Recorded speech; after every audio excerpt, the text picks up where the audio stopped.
Cell of surplus farm products. तो हमने farmers की इनकम की बात की। अब इनकम होगी कैसे, फार्मर्स जो हैं वो अपनी इनकम को कैसे इंक्रीज करेंगे या उनकी इनकम कैसे होगी, जब उनके खेत में जो भी उग रहा है वो उसको बेच सके। अब वो जितना भी उग रहा है उसको नहीं बेच सकते। फार्मर्स क्या करते हैं, जो भी उनके खेत में उगा है उसका कुछ हिस्सा उसका कुछ हिस्सा अपने लिए, अपने घर के यूज के लिए वो रख लेते हैं और बाकी जो बचा होता है उसको वो मार्केट में बेचते हैं। अब हमने बात की थी गरीब फार्मर्स की, जो स्मॉल प्लॉट ऑफ लैंड है जिन फार्मर्स के पास, तो उनके पास दिक्कत क्या आती है कि उनके जमीन का टुकड़ा खुद इतना छोटा होता है कि उनके पास सरप्लस कुछ बचता ही नहीं है। जितना अनाज उनकी जमीन पे उगता है उतना लगभग उन्हें उनके कंजम्पशन के लिए चाहिए होता है। थोड़ा बहुत ऊपर होता होगा, उस थोड़े बहुत को ये बेच देते हैं, बट उससे बहुत ज्यादा इनकम होती नहीं है।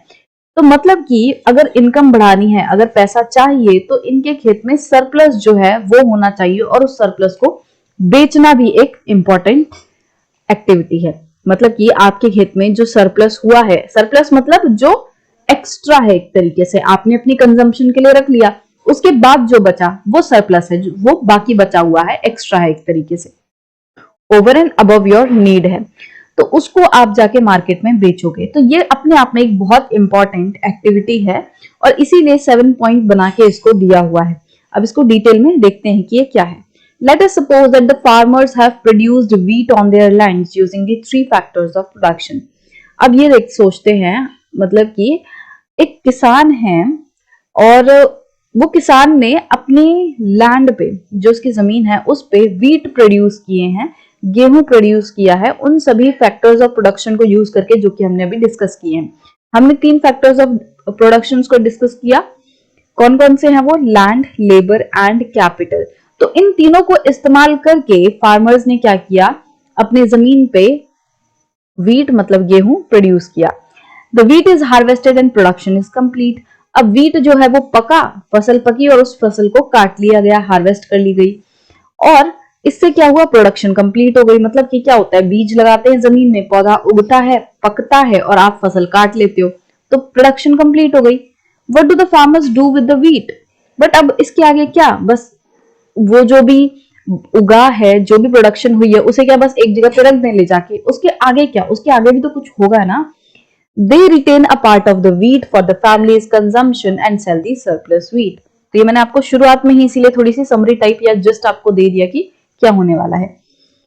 तो यहाँ पे वही बात बताई हुई है कि फार्मर्स क्या करते हैं, उन्होंने फसल उगाई, उन्होंने फिर उसका हार्वेस्ट किया और हार्वेस्ट करने के बाद क्या किया उन्होंने, जो फसल कट के तैयार हुई उसको, उसमें से कुछ हिस्सा अपने फैमिली के कंजम्पशन के लिए रख लिया। भाई व्हीट है, व्हीट से क्या बनता है, आटा बनता है, दलिया बनता है, बहुत सारी चीज बनती है और ये सारी चीजें डेली यूज होती हैं। मतलब कि हम आटे की डेली रोटी खाते हैं, तो ये कुछ ऐसी चीजें हैं जो कि हमारे इस्तेमाल में आने वाली है।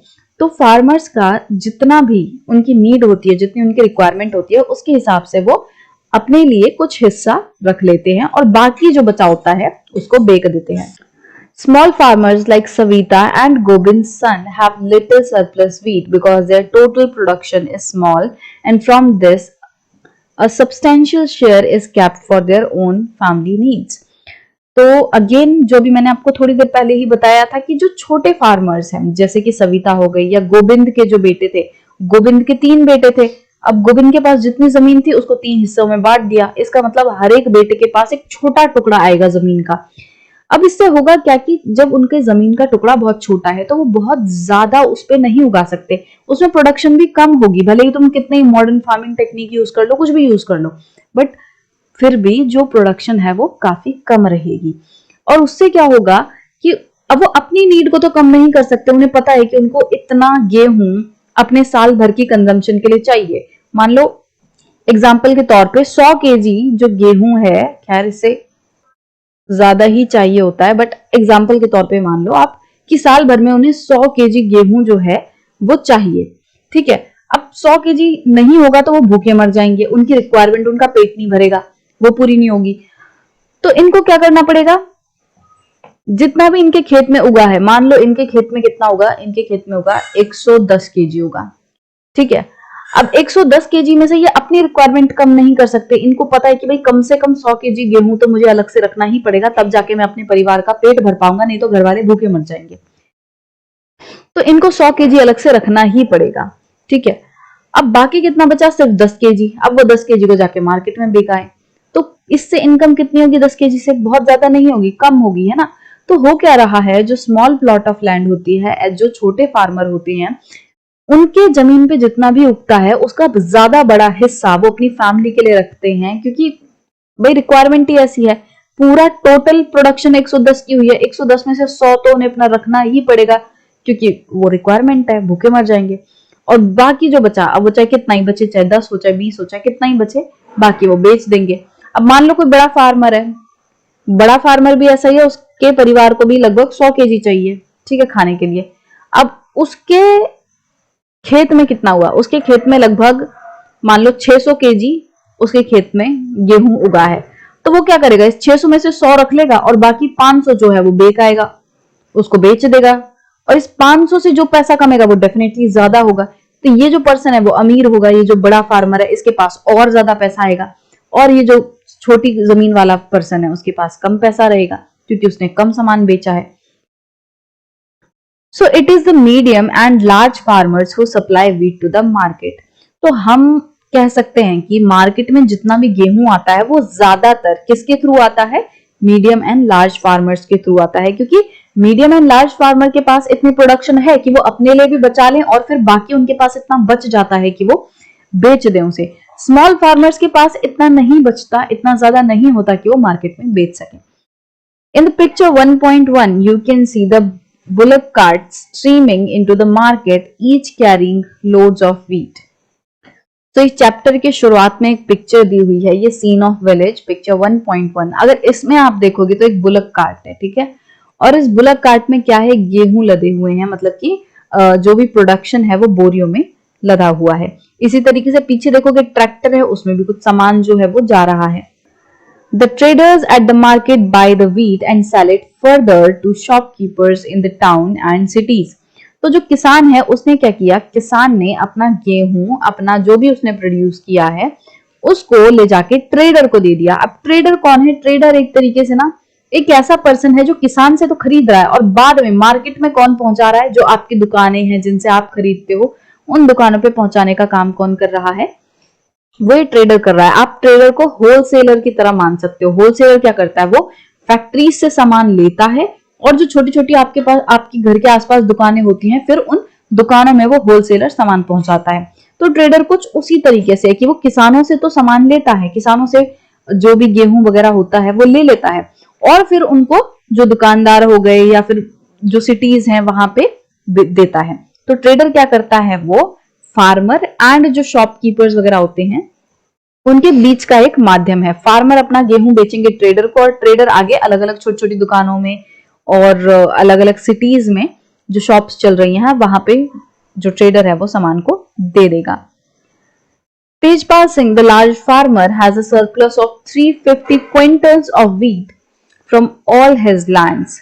अब तेजपाल सिंह जो है, जो कि एक बड़ा फार्मर है, उसके जितनी भी जमीन है उससे 350 क्विंटल्स जो है गेहूं का वो सरप्लस हुआ। इसका मतलब कि टोटल जितना भी प्रोडक्शन हुई थी उसमें से तेजपाल ने अपने घर के लिए, अपने हाउस होल्ड कंजम्पशन के लिए निकाल लिया और हाउस होल्ड कंजम्पशन को निकालने के बाद कितना बचा, 350 क्विंटल्स, ये एक्स्ट्रा है। तो इस एक्स्ट्रा को, इस सरप्लस को जो तेजपाल है वो बेच सकता है। He sells the surplus wheat at the Raiganj market and has good earnings. तो तेजपाल क्या करता है, ये जो 350 क्विंटल्स का सरप्लस है उसको रायगंज की मार्केट में बेच देता है और बहुत अच्छा पैसा कमाता है। What does Tejpal Singh do with his earnings? अब जितना भी पैसा तेजपाल को मिला इस 350 क्विंटल को बेचने के बाद, तो वो उस पैसे का क्या करता है, वो इतनी जो भी उसकी अर्निंग हुई है उससे क्या करता है। Last year, Tejpal Singh had put most of the money in his bank account. अब पिछले साल तेजपाल ने क्या किया था कि ज्यादातर पैसा जो भी उसको अपने गेहूं बेच के मिला था उसने ज्यादातर पैसा बैंक अकाउंट में डाल दिया था। Later, he used the saving for lending to farmers like Savita who were in need of loan. और बाद में तेजपाल ने क्या किया, छोटे जो फार्मर्स हैं, जो छोटे किसान हैं, उनको लोन देने के लिए उस पैसे का इस्तेमाल किया। मतलब कि तेजपाल ने पहले अपनी अर्निंग का बड़ा हिस्सा बैंक में डाल दिया। ये तेजपाल है और ये बैंक है। तो तेजपाल ने क्या किया, पहले अपना पैसा जो है, अपना कैश, वो बैंक में डाल दिया। फिर बाद में क्या हुआ, तेजपाल के पास मान लो कोई छोटा फार्मर जो है वो लोन मांगने के लिए आया है, तो तेजपाल फिर अपने बैंक से पैसा निकाल के इसको लोन दे देगा। जैसे हमने सविता की कहानी पढ़ी थी, तो तेजपाल क्या करता है, वो लोन दे देता है छोटे फार्मर को और इंटरेस्ट बहुत ज्यादा चार्ज करता है। तो जब ये फार्मर इसको पैसा वापस करेगा तो वो जो इंटरेस्ट होगा वो तेजपाल की अर्निंग बन जाएगा। एग्जाम्पल के तौर पे मतलब अब उसको और ज्यादा पैसा वो कमा पाएगा, पैसे से वो पैसा बना रहा है। देखो कैसे, इसके पास मान लो 1000 रुपए जो हैं वो एक फार्मर ने इससे उधार मांगे, ठीक है। तो इसने 1000 रुपए दिए, इसने इंटरेस्ट कितना लगाया, मान लो 30% का इसने इंटरेस्ट लगाया, 4 महीने का, 3 महीने का, मान लो 4 महीने का 30% का इंटरेस्ट लगाया। तो जब ये फार्मर 4 महीने बाद पैसा लौटाएगा तो कितना लौटाएगा, 1300 रुपए। तो 300 रुपए का फायदा नहीं हो गया तेजपाल को, उसने लोन कितना दिया था, सिर्फ 1000, उसको वापस कितना मिल रहा है, 1300। इसका मतलब 300 रुपए उसने कमा लिए। कैसे कमाए, पैसे को उधार देके। तो इस तरीके से तेजपाल जो है वो पहले पैसे को बैंक में रखता है और फिर पैसे को फिर किसानों को उधार देता है। He also used the savings to arrange for the working capital for farming in the next season. अब ऐसा नहीं है कि तेजपाल सारे पैसे को बस लोन देने में ही लगा देता है। वो क्या करता है, वो कुछ हिस्से को, कुछ पैसा वो वर्किंग कैपिटल के लिए भी इस्तेमाल करता है। अब एक साल खेती की तो अब अगले साल भी तो करनी है। एक साल खेती करने के बाद बस थोड़ी है, उसके बाद और भी तो खेती करनी है। अगले साल खेती करने के लिए बीज चाहिए, मशीनें चाहिए, अगर वो खराब हो गई हैं तो उनको ठीक करवाना है, अगर नई मशीन खरीदनी है तो वो लानी है, फर्टिलाइजर खरीदना है, पेस्टिसाइड खरीदने हैं, ट्यूबवेल वगैरह लगवाने हैं, तो जो भी है बहुत सारे वर्किंग कैपिटल की जरूरत होती है। हम ऑलरेडी डिस्कस कर चुके हैं इस चीज को। तो उस वर्किंग कैपिटल के लिए पैसा चाहिए, तो तेजपाल क्या करता है, उसने जैसे एक साल में जो भी कमाया, मान लो इस साल उसने जो भी कमाया उसका कुछ हिस्सा वो अगले साल के लिए यूज कर लेगा। अगले साल फिर वो ऐसा नहीं है कि कहीं और लोन लेने जाएगा, जैसे छोटे फार्मर्स के पास होता है। छोटे फार्मर्स को क्या करना पड़ता है, उनके पास अपनी सेविंग नहीं होती, तो उनको वर्किंग कैपिटल अरेंज करने के लिए, मतलब अगले सीजन में खेती करने के लिए उन्हें लोन लेना पड़ता है, जैसा कि हमने सविता का केस देखा था। बट जो मीडियम एंड लार्ज फार्मर्स है, उनके पास इतनी सेविंग है कि वो अगले साल, अगले सीजन में वो अपने आप से पैसा जुटा के वर्किंग कैपिटल अरेंज कर सकते हैं। तो तेजपाल वही करता है, उसके पास जो सेविंग है उसको यूज करता है और अगले साल के लिए, अगले सीजन के लिए तैयारी करता है। This year Tejpal Singh plans to use his earnings to buy another tractor. But इस साल, अभी तक हमने स्टोरी पढ़ी, तेजपाल ने पिछले साल क्या किया था कि उसने पैसा जो है वो बैंक अकाउंट में डाल दिया था, फिर उसको लोन पे दिया था और उसके साथ साथ उसने अगले साल के जो वर्किंग कैपिटल है उसके लिए उसने पैसा बचा लिया। अब इस साल जो है तेजपाल के कुछ और प्लान्स हैं। इस साल जो भी पैसा आया है उसका मैक्सिमम हिस्सा वो सोच रहा है ना कि उसको एक और ट्रैक्टर चाहिए, तो वो ट्रैक्टर नया खरीदने की सोच रहा है। अब ट्रैक्टर नया खरीदने से क्या होगा, another tractor would increase his fixed capital. Another tractor मतलब अगर एक और ट्रैक्टर आएगा तो उससे जो तेजपाल है उसकी फिक्स्ड कैपिटल बढ़ जाएगी। फिजिकल कैपिटल दो तरह की होती है, fixed capital and working capital. तो वर्किंग कैपिटल तो वो जो यूज हो जाती है, जैसे बीज हो गए, फर्टिलाइजर हो गया, पेस्टिसाइड हो गए, ये सारी चीजें जो है वो कंज्यूम होने वाली हैं, वो यूज हो जाएंगी प्रोडक्शन के दौरान। बट फिक्स्ड कैपिटल कैसी है, जो सालों साल चलती रहेगी। तो ट्रैक्टर क्या है, अगर आपने एक बार पैसा लगा दिया तो आपको आने वाले कई साल तक आपको वो फायदा देने वाला है और काम आसान हो जाएगा। कि मतलब अगर मान लो तेजपाल के पास बहुत ज्यादा बड़ी जमीन है और उतनी बड़ी जमीन में अगर एक ट्रैक्टर है तो वो ज्यादा टाइम लेता है ना। एक ट्रैक्टर से वो काम कर रहे हैं तो उतना अच्छे से काम नहीं हो पा रहा। अब उसने क्या किया, एक और ट्रैक्टर अगर वो खरीद लेगा तो कुछ जमीन के हिस्से में एक ट्रैक्टर वाले को लगा देगा, एक ट्रैक्टर काम करेगा, कुछ जमीन के हिस्से पे दूसरा ट्रैक्टर काम करेगा और बहुत जल्दी जो है वो काम हो जाएगा। तो डेफिनेटली उसको दूसरा ट्रैक्टर खरीदने से फायदा होने वाला है। Like Tejpal Singh, other large and medium farmers sell the surplus farm products. अब जैसे हमने तेजपाल का एग्जांपल लिया कि किस तरीके से तेजपाल ने जो भी उसका 350 क्विंटल सरप्लस था उसको उसने मार्केट में बेच दिया, ऐसे ही बाकी दूसरे जो मीडियम एंड लार्ज फार्मर्स हैं वो भी करते हैं। जितना उनका सरप्लस होता है उसको वो मार्केट में बेच देते हैं। अ part of the earning is saved and kept for buying capital for the next season. अब जो भी आपने इस साल अर्न किया है वो क्या करते हैं, मतलब ये फार्मर्स उसका कुछ हिस्सा जो है वो बचा लेते हैं, सेव कर लेते हैं, ताकि अगले साल वो उस पैसे से वर्किंग कैपिटल अरेंज कर पाए। Thus they are able to arrange for capital for farming from their own saving। और इस तरीके से वो पैसा बचा के क्या करते हैं, मतलब जैसे कि अभी जस्ट बताया ना कि फार्मर्स क्या करते हैं, ये मीडियम एंड लार्ज फार्मर्स की इस साल जो भी कमाया है उसका कुछ हिस्सा वो अगले साल के लिए बचा के रख लेते हैं। अब इससे क्या होता है, वो अपने ही पैसे से वर्किंग कैपिटल अरेंज कर पाते हैं, उन्हें किसी से लोन नहीं लेना पड़ता। जैसे हमने सविता के केस में देखा था कि सविता की इतनी इनकम नहीं होती है कि वो सेविंग कर पाए और उस सेविंग से वो अगले साल के लिए खेती की तैयारी कर पाए, तो उसको अगले साल खेती करने के लिए, नेक्स्ट सीजन में खेती करने के लिए उधार लेनी पड़ती है। अब तेजपाल सिंह जैसे जो बड़े फार्मर्स हैं उनको ये उधार लेने की जरूरत नहीं पड़ती, वो खुद के पैसे से ये सारी चीजें अरेंज कर लेते हैं। Some farmers might also use the saving to buy cattle, truck or to set up shops। अब कुछ फार्मर्स जो है वो अपनी सेविंग का जो पैसा है जो उन्होंने बचाया है उसको कैटल खरीदने के लिए भी यूज कर सकते हैं, गाय भैंस खरीदने के लिए यूज कर सकते हैं। गाय भैंस भी एक बहुत अच्छी इन्वेस्टमेंट है, उससे दूध होगा, घर में इस्तेमाल करोगे, दूध को एक्स्ट्रा होगा तो फिर उसको भी बेच दिया जाएगा और डेयरी का भी अच्छा पैसा आएगा, डेयरी से जो डेयरी प्रोडक्ट बेचेंगे उसका भी अच्छा पैसा आएगा। साथ ही साथ बैल वगैरह हैं उन्हें बुलक कार्ट जैसी चीजों में भी यूज कर सकते हैं, तो कैटल भी खरीदने के लिए यूज करते हैं। और जो फार्मर्स हैं वो अपनी सेविंग ट्रक हो गए, ट्रैक्टर हो गए, माने फिक्स्ड कैपिटल को खरीदने के लिए भी इस्तेमाल करते हैं। और कुछ जो फार्मर्स है वो क्या करते हैं, जो बड़े फार्मर्स है वो अपनी सेविंग का पैसा इस्तेमाल करते हैं और दुकानें सेटअप कर लेते हैं, दुकान बना लेते हैं। मतलब वो ऑलरेडी कुछ प्रोड्यूस कर रहे हैं, है ना, उससे वो पैसा कमा रहे हैं, तो वो मतलब बड़ी बड़ी दुकानें खोलने के लिए वो उसका इस्तेमाल कर सकते हैं। इसके साथ साथ जैसे गेहूं वो बना रहे हैं, है ना, गेहूं उगा रहे हैं, तो वो कोई फैक्ट्री भी खोल सकते हैं जहां पे वो आटा बनाए, आटे की मिल हो और फिर वो उस आटे को बेचें, वो गेहूं बेचने के बजाय फिर वो आटे को बेचें, उससे और ज्यादा इनकम बढ़ेगी। क्योंकि जो रॉ मटेरियल होता है वो थोड़ा सस्ता होता है, किसके मुकाबले, फिनिश प्रोडक्ट के मुकाबले। अब आपने आटे में, आटा बनाने के लिए आपने क्या किया, गेहूं को पीसा, उसकी प्रोसेसिंग की। जब भी कोई ऐसे प्रोसेसिंग होती है तो उससे क्या होता है, उस चीज की कीमत बढ़ जाती है। देखना, गेहूं से महंगा आटा होता है, तो जब फार्मर क्या करेंगे, आटे को बेचेंगे तो उनको और ज्यादा इनकम होगी। तो कुछ फार्मर क्या करते हैं, अपने ही खेतों में, अपने ही एरिया में क्या करते हैं, मिल बना लेते हैं, अपनी फैक्ट्री सेटअप कर लेते हैं। मान लो कोई गन्ना उगाता है बहुत बड़े लेवल पे, तो अपने खेत के ही पास में गन्ने की जो शुगर मिल है उसको लगा लेगा कि अपना ही खेत है और वहीं पे शुगर मिल है, तो गन्ने से चीनी बनाएगा और उसको बेचेगा, और ज्यादा पैसा होगा।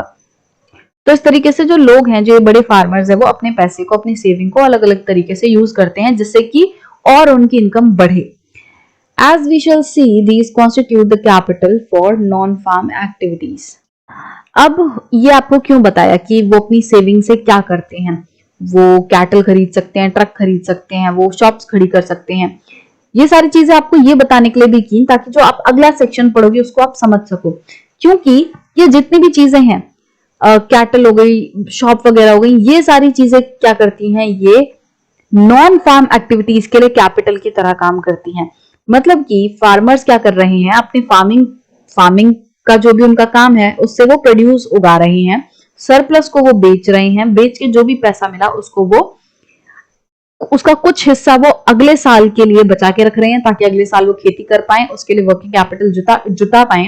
और बाकी जो पैसा बचा है उसको वो अलग अलग चीजों में यूज करते हैं अपनी इनकम को बढ़ाने के लिए। तो वो जो अलग अलग चीजें हैं वो नॉन फार्म एक्टिविटीज भी होती हैं। जैसे शॉप खड़ी करना है, शॉप मतलब दुकान चलाना है। अब दुकान कोई फार्मिंग एक्टिविटी तो है नहीं, तो दुकान क्या है, नॉन फार्म एक्टिविटी है। तो इस तरीके से जो ये सारी चीजें हैं ये नॉन फार्म एक्टिविटीज के लिए कैपिटल की तरह काम करते हैं। अगर ये अभी भी समझ नहीं आया तो नेक्स्ट सेक्शन में ये और डिटेल में समझ आ जाएगा।